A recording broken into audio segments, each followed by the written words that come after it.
Hello. So I'm going to show you how to create the spanner in Tinkercad. And the first thing we're going to need to do is to log in. When I log into Tinkercad, I will see my dashboard that will look like this. And I'm going to click to create a new design here. When I create a new design, I'm going to come into an area where there is a work plane. And I'm going to rotate the work plane around using this toolbar over here, this block, which will allow me to view the work plane from different areas by clicking on the face, the edges, corners of that area. I'm also going to look at this diagram here. The first thing I'm going to do is to draw the center of this, which looks like it's going to be a rectangle. For any 3D shape, I'm going to need 3 sizes for the third 3 dimensions that I will see. So the first would be the length and the width, and then the height of that shape. Looking at this, we have a length of 100, a width of 10, and the height is 4 millimeters thick. So we're going to create that shape, 100 by 10 by 4.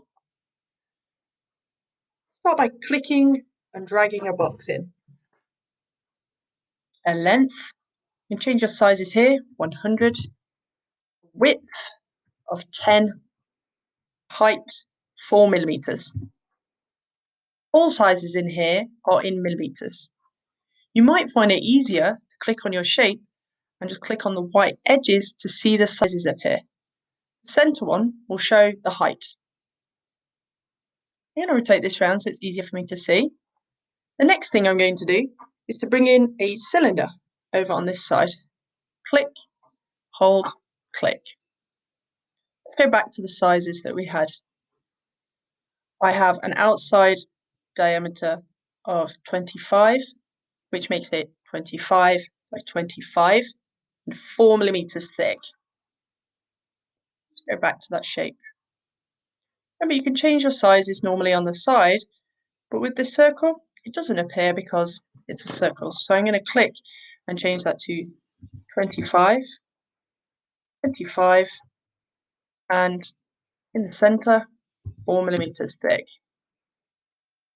The arrow keys on your keyboard, if you click them, will allow you to move that object roughly into place. It needs to overlap slightly on that end, but that's a good start for now. The reason I've used cylinder for this is because the object should be identical to the shape that we're seeing on our drawings.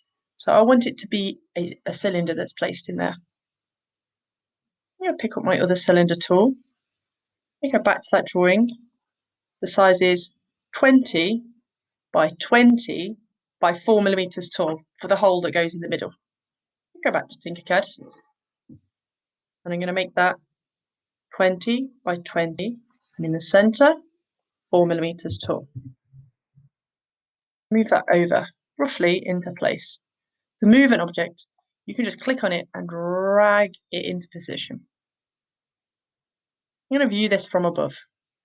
When I look down onto that object, I can see that those circles are not aligned. In the center, it's off center. So one side is slightly thicker than the other. I'm going to fix this. Click on that circle and the outside one, but at the same time, hold the Shift key on my keyboard. The Shift key looks like a slight arrow sticking up, and it's normally just above the caps lock on one side. And if you hold it, it will let me select multiple objects. Hold that Shift key, click, click, and I will see that additional icons appear here. So now I can group and align. First thing I want to do is align them. We can see that they're not centered. Now, these black dots show me what's going to happen if I click on them. This will align the central circle to this edge. This will align it to the center of each other. But that's only done it on one side. and there are 2 dimensions I want to align here. If I rotate slightly, you'll see there is a 3rd dimension, but they're already the same height. Highlight over both of them, and not including the arm. So to do that, highlight over, hold the Shift key, and you can deselect as well. And now I want them to be joined together so that I can see that that is hollow. There is a hole through there. And I'm going to hit the group button. Perfect. View from the top again.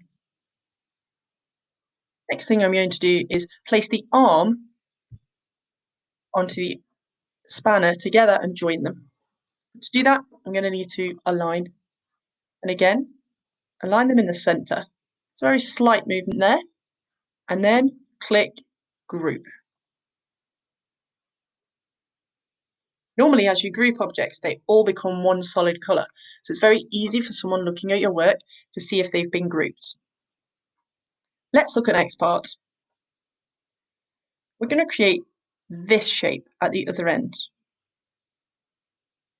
I'm going to go back into Tinkercad, and if we just have a look on our shapes tools, basic shape toolbar, we have a polygon here. I'm going to click and drag that shape in at the other end. Just want to check the sizes that we need. 30. I'm going to make this 30 by 30. Okay, with a gap that cuts into there, 15. We'll deal with the gap after. Let's start with a 30. I want this shape to be 30. And I want these sides to be 50. I'll rotate that round.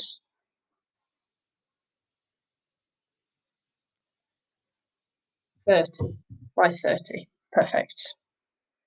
The gap of 15 we will deal with in a moment. Whoops. Control and Z will let you go back a step as well. You can still hit undo at any time. The arrow keys on my keyboard will allow me to align this in position. So we're going to just check that that's right. And the height here is going to be 4 again. I'm going to rotate the entire work plane and area around so I can see, and I'm going to make that height 4. I can rotate the angle of the polygon that I have here, and I can also add a number of sides. I'm going to give this 12 sides. It looks a little bit more like a wrench or a spanner. And just move it using my arrow key so that it just cuts into the arm of the wrench, and hold Shift, and I'm going to click the group tool. Perfect. The next thing I'm going to do, I'm going to create a hole that's through this that's cut out. So I'm going to pick up the polygon tool again. And then when I do that, I'm going to click the hole part here so that it becomes an area that would be cut away. Just rotate this around so I can see it. And I'm going to make the height 4. And I want the sides to be 15 by 15. View that from above. Move that down so that this cuts through the edge and it hits on these 2 corners. It's not aligned along the center again of the spanner. So the next thing I'm going to do is hold Shift and click on the spanner, and then just click the Align tool here. And make sure that they're aligned in the center. When something's already aligned in the center, it will appear grey on that area. For example, if I click here, it's grey, so I can't move it along that edge. To move it back though, you just need to click undo, so it takes away. One last thing that I need to do to this spanner now is highlight over it all, and so that it's all one solid shape again, I'm going to click group. That looks perfect. Now, let's see if you can make the spanner with the exact same sizes and exact same shapes. Good luck.